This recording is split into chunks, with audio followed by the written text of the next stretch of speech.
அனைவருக்குமே வணக்கம். சற்று முன் கிடைத்திருக்கக்கூடிய ஒரு மிக மிக முக்கியமான செய்தி ஒன்று வெளியாகி உள்ளது.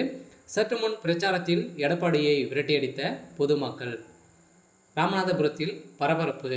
இது மாதிரி பார்த்தீங்கன்னா செய்திகள் வெளியே இருக்குது. ஸோ நேற்றும் இன்றும் பார்த்தீங்கன்னா ராமநாதபுரத்தில் எடப்பாடி பழனிசாமி அவர்கள் பார்த்தீங்கன்னா பிரச்சாரத்தில் ஈடுபட்டு இருந்தார். நேற்றும் பார்த்தீங்கன்னா ஒரு சில பேரெல்லாம் இவருக்கு கருப்பு கொடி காட்டியும் எதிர்ப்புகள் தெரிவித்து வந்திருந்த நிலையை தான் இப்போ அதிரடியாக பார்த்தீங்கன்னா பிரச்சாரத்தில் எடப்பாடி அவர்கள் இன்று விரட்டியடிக்கப்பட்ட சம்பவம் பெரும் அதிர்ச்சியையும் பெரும் பரபரப்பையும் பார்த்தீங்கன்னா ஏற்படுத்தியிருக்கு.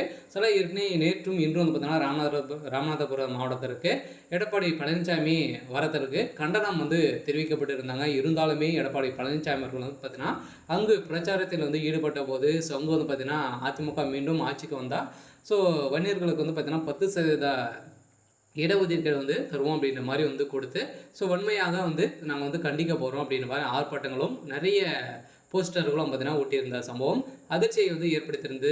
இதை பற்றி தான் இந்த வீடியோவில் நம்ம முழுமையாக பார்க்கலாம். அதுக்கு முன்னாடி நம்ம சேனலுக்கு இப்போ தான் நீங்கள் முதல் முறையாக வந்திருக்கீங்க அப்படின்னா மறக்காமல் நம்மளுடைய சேனலை சப்ஸ்கிரைப் பண்ணி சப்போர்ட் பண்ணுங்கள். வாங்க வீடியோக்குள்ளே போகலாம். இப்போ பார்த்தீங்கன்னா வருகின்ற சட்டமன்ற தேர்தலுக்காக அனைத்து கட்சிகளுமே பார்த்தீங்கன்னா பிரச்சாரத்தில் ஈடுபட்டு இல்லையா. எடப்பாடி அதிமுக ஒரு மிகப்பெரிய பிரிவின் பிரகாரம் பார்த்தீங்கன்னா இப்போ ஒரு மிகப்பெரிய கூட்டணிகள் அமைக்க போகிறோம் அப்படின்ற மாதிரி பார்த்தீங்கன்னா எடப்பாடி பழனிசாமி அவர்கள் பேசி வராரு. இதை தொடர்ந்து பார்த்தீங்கன்னா இப்போ அதிரடியாக ராமநாதபுரத்தில் நேற்றும் இன்றும் பார்த்தீங்கன்னா எடப்பாடி பழனிசாமி அவர்கள் பிரச்சாரத்தில் ஈடுபட்டு வராரு.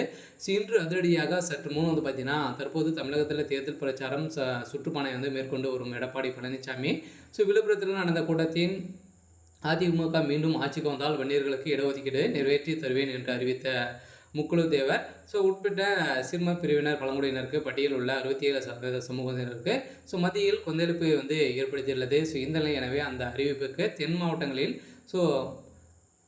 முக்குல தேவர் அமைப்பினர் கடும் எதிர்ப்புகள் தெரிவித்து குறிப்பாக சிவகங்கை மாவட்டத்தில் பல்வேறு பகுதிகளில் எடப்பாடியை கண்டித்து கண்டனம் போஸ்டர்கள் ஒட்டப்பட்ட சம்பவம் அதிர்ச்சியை ஏற்படுத்தியிருக்கு. அதே மாதிரி நாளையும் எடப்பாடி பழனிசாமி தேர்தல் சுற்றுப்பயணத்திற்காக ராமநாதபுரத்தில் பார்த்தீங்கன்னா இன்று மாவட்டத்திற்கு வர உள்ள நிலையில் எதிர்ப்பு கொடியும் பார்த்தீங்கன்னா காட்டியிருக்கக்கூடிய நிலையில் தான் இப்போ அதிரடியாக எடப்பாடி பழனிசாமி அவர்களுக்கு இப்போ அதிரடியாக விரட்டடிக்கப்பட்ட சம்பவத்தின் அடிப்படையில் இப்போ பொதுமக்கள் எதிர்ப்பு கொடி காட்டியிருக்காங்க. சொல்ல பார்த்தீங்கன்னா எடப்பாடி பழனிசாமியுடைய கதை ஒட்டுமொத்தமாக முடிந்திருக்கு. சில இவர் பார்த்தீங்கன்னா ஆட்சி அமைக்குவதற்காக எக்கச்சக்கமான கட்சிகள் பார்த்தீங்கன்னா கூட்டணிகள் வைக்க போகிறதாக சொல்லியும் ஒரு மிகப்பெரிய இழப்பீடு நடக்கக்கூடிய அளவிற்கு தான் இப்போ நடந்திருக்கு.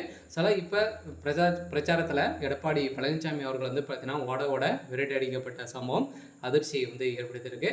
கண்டன ஆர்ப்பாட்டங்களும் நடத்தியிருக்காங்க. சரி விகேஸ் இன்னைக்கான அப்டேட் இதுதான். மறக்காமல் நம்மளுடைய சேனலை சப்ஸ்கிரைப் பண்ணி சப்போர்ட் பண்ணுங்கள். தேங்க்யூ.